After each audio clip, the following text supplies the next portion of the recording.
There is a particular species of silence that descends upon a nation the moment it realizes it is alone. Not the silence of peace, not the silence of sleep. The silence of a man who has just opened his wallet and found nothing but dust, and who must, in the very next breath, declare himself solvent to the world. That was Britain. May the 10th, 1940. The Wehrmacht had not merely entered France, it had consumed it. In 6 weeks, the greatest military empire on the continent evaporated like dew on a July morning. 338,000 men were dragged from the beaches of Dunkirk by fishing boats and pleasure yachts, leaving behind, abandoned in the sand, rusting in the salt air, 1,200 artillery pieces, 84,000 vehicles, and 700 tanks. The inventory of a modern army simply left on the shelf. The gold was flowing west to American vaults to pay for the steel that was then being sent to the bottom of the Atlantic by the Unterseeboote, submarines that hunted in packs with mathematical efficiency. Every ship that sank was not merely a vessel lost. It was wheat, it was aviation fuel, it was the caloric intake of a factory worker in Sheffield who needed to manufacture the Spitfire that would defend the sky above his own head. We have, in this series, established the cold arithmetic of war. We watched Friedrich Paulus, the victim, stare into his ledger at Stalingrad and see the zeros. We watched George Marshall, the master, refuse to act until his columns of figures were perfect. We watched Adolf Hitler, the denier, take a red pen to the mathematics of reality itself and simply cross out what he did not wish to read. And now we arrive at the fourth man, the man who opened the ledger, saw the zeros, and laughed. How do you declare war on a continent when you cannot afford to buy a loaf of bread? How do you tell a giant, a man who has swallowed Poland, Denmark, Norway, the Netherlands, Belgium, and France in 10 months, stop? How do you look at the rubble of an empire and say, with a straight face, that the empire is open for business? You are Winston Spencer Churchill, and you have one resource that does not appear in any ledger. You have the English language. Let us be precise about the mathematics, because this channel has always believed that precision is not the enemy of drama. It is the drama. In the summer of 1940, the Luftwaffe had 2,600 combat aircraft. The Royal Air Force had 640 fighters. The Wehrmacht had 140 divisions massed along the Channel. Britain had 2 equipped divisions capable of defending the home island. German submarine production was outpacing Allied convoy capacity at a ratio that would, within 18 months, mathematically strangle the island nation to death. Every rule this series has established, the iron law of logistics, the watchmaker's principle that you cannot build a campaign from broken parts, the ice cream barge paradox that supply chains fail at their most absurd and unexpected junctures. Every rule said the same thing. Britain should surrender, not as a moral failure, not as a political capitulation, as a logistical conclusion. The empty fuel gauge, that terrible moment we examined when armies discover their momentum has outrun their supply lines, was not pointing at Germany in 1940. It was pointing at London. By every established canon of military arithmetic, Lord Halifax was correct. A negotiated peace was the rational outcome. Preserve the empire, preserve the fleet, accept a German hegemony over the continent that had, historically, never been Britain's greatest concern. Churchill looked at the same numbers, and he made a decision that has no name in the logistics textbooks. He decided that will was a physical resource, not metaphorically, not rhetorically, operationally. He would account for it, he would manufacture it, he would ship it across the airwaves at 9 o'clock in the evening into the living rooms and the bomb shelters and the darkened kitchens of a nation that needed, above all else, to believe that the needle had not yet touched zero. "We shall fight on the beaches," he told Parliament on the 4th of June, 1940. "We shall fight on the landing grounds, We shall fight in the fields and in the streets. We shall fight in the hills. We shall never surrender. 43 words. No steel, no gold, no tanks. Just 43 words. And a nation decided to believe them. Churchill wrote to Roosevelt as a man writes to the only banker left in the world who might still extend him credit. He was not begging. Let us be absolutely clear about that. Beggars have no leverage. Churchill was selling.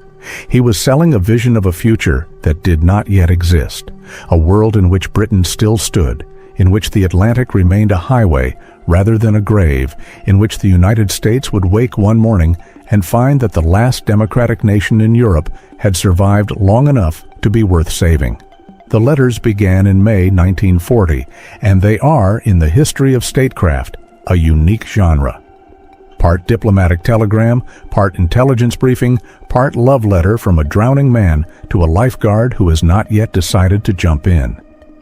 Churchill gave Roosevelt everything: the shipping losses, the raw tonnage figures, the fuel reserves, the honest arithmetic of a nation at the edge of its overdraft. He was the accountant who opened his books completely, and in doing so convinced the giant of steel that Britain was still a going concern. Marshall, the master of logistics, the man who refused to cross the channel until the mathematics were immaculate, respected Churchill the way a professional respects a brilliant amateur. He thought Churchill's strategic instincts were frequently wrong. He thought his Mediterranean adventures were logistical extravagances. But he understood with the cold precision of a quartermaster general what Churchill was doing: buying time, purchasing months with words, renting survival on credit until the American industrial machine, the greatest logistical engine in human history, could be spun up to full power. 50 destroyers for naval bases. Lend-Lease, the arsenal of democracy. Churchill did not win these with armies. He won them with sentences. There is a mythology that Churchill governed on inspiration alone, that he was a force of nature, a volcanic orator who simply erupted genius in all directions. The mythology is flattering. It is also, as this channel's viewers well know, the enemy of understanding. Churchill's war rooms were the antithesis of Hitler's bunker. In the Führer bunker, maps were drawn and redrawn to eliminate inconvenient truths. Divisions that had ceased to exist were moved across tables by trembling fingers. The mathematics of collapse were repackaged as the arithmetic of temporary setback. In the cabinet war rooms, the arithmetic was brutal. Churchill obsessed, and his staff used that word, obsessed, over shipping tonnage, over the caloric value of wheat imports, over the kill ratios of the Atlantic convoys, over whether the curve of submarine losses against new construction would eventually turn in the Allies' favor, and when. He understood, with the instincts of a man who had studied logistics since the Boer War, that if the math of the convoy failed, the rhetoric of the 9 o'clock broadcast was nothing more than a beautiful lie. He demanded weekly updates on merchant shipping losses. He marked the maps himself. He knew that a Britain unable to feed itself could not fight, no matter how magnificent the speeches. The watchmaker's principle: every gear must function. And Churchill counted every gear. When the statistics were bad, and for long stretches of 1940 and 1941, they were catastrophic, he did not hide them from himself. He sat with them, he smoked his cigar, and he looked at the numbers, and he asked the only question that mattered: how much longer can we hold? Not will we win. That was a question for philosophers. How much longer can we hold? Churchill's genius was not the genius of the strategist. Marshall was the greater strategist. It was not the genius of the organizer. Zhukov, who comes later in this series, was the greater organizer, a man who moved armies the way a chess grandmaster moves pawns, with absolute, terrifying precision. Churchill's genius was the genius of the bridge. He held the door open.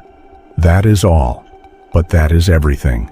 He held it open with Spitfires when he had barely enough Spitfires. He held it open with convoys when the convoys were being slaughtered. He held it open with speeches when the speeches were the only ammunition that was not running short. He held it open until Zhukov's sledgehammer, the Red Army that would grind the Wehrmacht to powder on the Eastern Front, could gather its terrible momentum. He held it open until Oppenheimer's impossible, world-altering calculation in the New Mexico desert could reach its conclusion. The atomic age did not begin in 1945. It began on the 10th of May, 1940, when Winston Churchill decided that the door would remain open and that he would stand in it for as long as necessary, wearing nothing but a cigar and a vocabulary. He was not the man with the hammer. He was not the man with the bomb. He was the man who made sure there was still a world left to hammer and bomb for. The final balance sheet of the British Empire in 1945 is a document of magnificent ruin.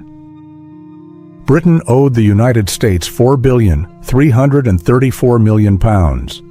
It had liquidated a quarter of its overseas assets. The empire was visibly, irreversibly, fatally weakened. Within 2 years, India, the jewel, the cornerstone, the entire logistical rationale for the imperial project, would be gone. Britain, in the summer of 1945, was the victorious bankrupt, and it had won. In this series, we have argued, consistently and without apology, that logistics is the true author of military history, that the man who counts the bullets, the calories, the fuel, and the steel is the man who wins the war. We have called it the Iron Law. We have stood by it. And Winston Churchill, paradoxically, supremely, magnificently, proves it. He proved it because he never abandoned the mathematics.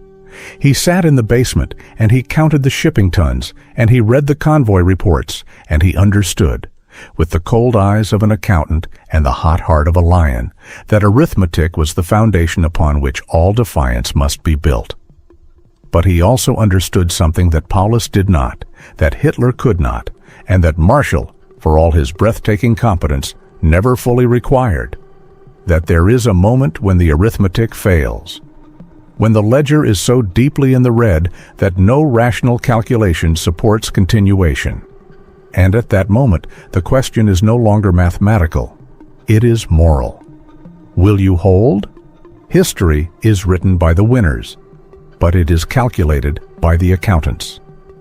And Winston Churchill proved that sometimes, in the rarest, most desperate, most luminous moments of human history, the most important resource in the world is not steel or gold or oil or wheat.